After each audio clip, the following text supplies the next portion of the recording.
Today, this morning, we woke up to a really, really alarming story about a school in Lagos State that took children to Dubai for an event. I think it was a world sporting event that they did in Dubai.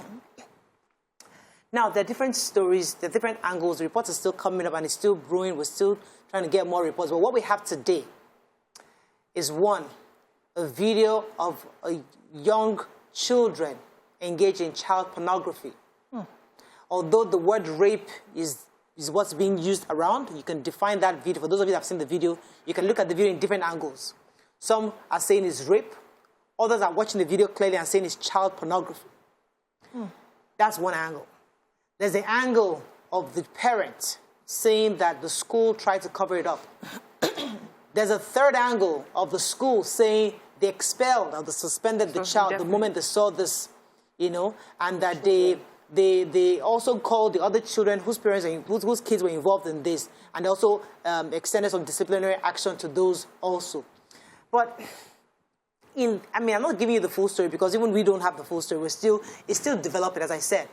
But the angle we want to focus on is the part that this is supposed to be a 10-year-old child amongst her colleagues, other learners within her school, involved in this act of pornography.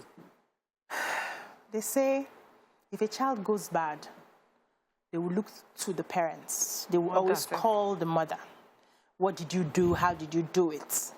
And so it's on us as parents, not just the mother now, because most times the society will just put everything on the mother, as parents to start having this conversation early with the children. Because when we were growing up, there were certain things we were not exposed to on time. And our parents did not have some conversations with us. We just found our way and found our way and found our way. Before we could realize what was happening, most of us were already in the university. Yeah.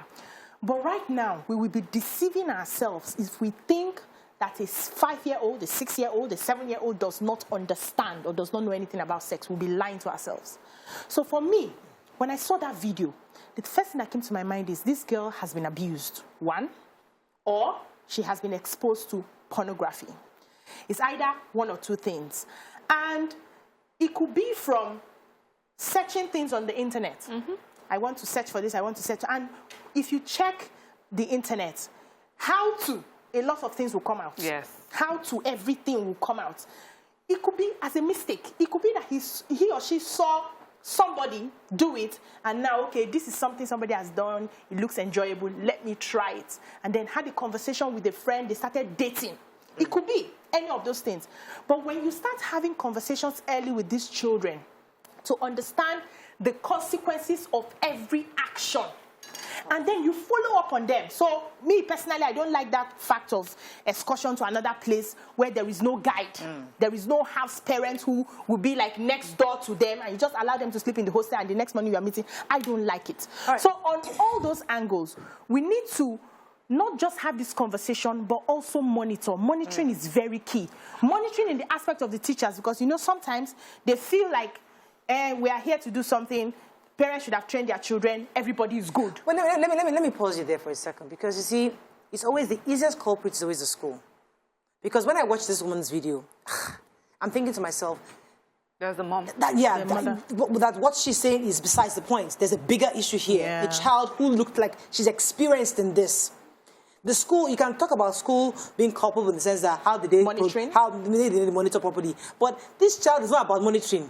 This child is not about raping. This child is somebody who has done this before or knows exactly what she saw. The school part is different.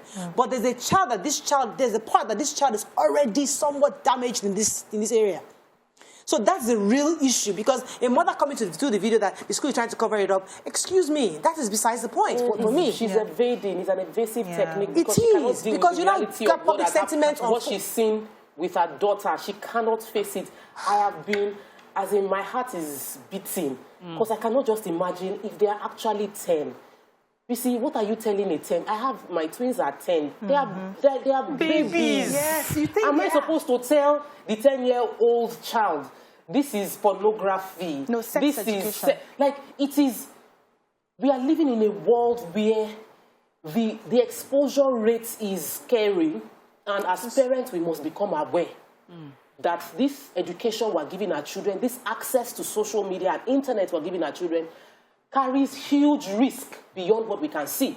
True. Because as a mother, with all good intention, you can give your child a phone and she finds or he finds her way into pornography. Yes. And the conversation happens in school. My children did not know Diary of a Wimpy Kid. A child brought it into school.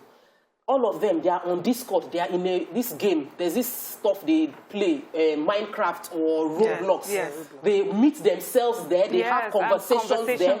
They send links to each other there. 10-year-olds. What if the link is a pornography link? Everybody and somebody, all of them have now watched it, and they now meet in the abroad where there's no, where the teacher just stepped out to the toilet and the people want to experiment what they have seen. The world is really exposed, and parents need to be wise about it, understanding the risk that is online. I was looking at this video. I know as much as you want to separate it from the school, the truth is that in raising our children and when they go to school, they go hand in hand. Right. Yeah. So I will do my part, and then when I drop them off to school, the school is holding my hand and saying, okay, I'm continuing from where you have handed over to me. Absolutely. So we have heard of situations where children have been exposed to pornography, a lot of things, or abuse at home. And then the school, because they are also a watchful school, they pay attention, they're able to pick it up. And when they pick it up, their duty is to immediately contact the parents and tell them exactly what they have noticed, not to beat around the bush. Some or hide it. Or hide it. Some people have been, when it comes to parenting, they have failed in some ways. They have not been able to pay attention. They are not able to see the signs, but the school is able to see the signs. Vice versa. Sometimes a child has proper parenting, but they go to school, and the school is not able to pay attention and see signs, and the parent notices that sign and goes to the school and mentions it. This is what I noticed my child doing. This does not happen at home. Where could she have picked it up? And then the school further investigates and finds out that, oh, somebody else had brought it in. So it's a collaboration, and it is such an important relationship that the school and the parents must have access to each other, information to each other about their children. We cannot blame one and remove the other. Both of them are culpable in this situation.